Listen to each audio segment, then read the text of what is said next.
Welcome to the Slop Farm. Enjoy the video. You begin by preparing. Remove eye makeup and wash gently, then dry.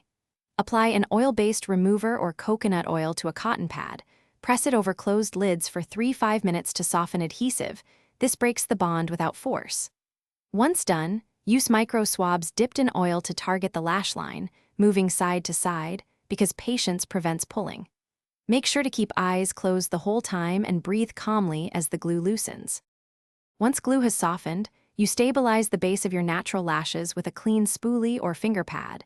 This protects hair roots. Then, using a swab or tweezers with rounded tips, slide each extension downward along its natural angle.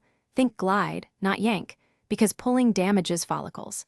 If a lash resists, reapply oil and pause for 2 to 3 minutes to further dissolve adhesive. Keep working in small sections until all extensions release safely and evenly.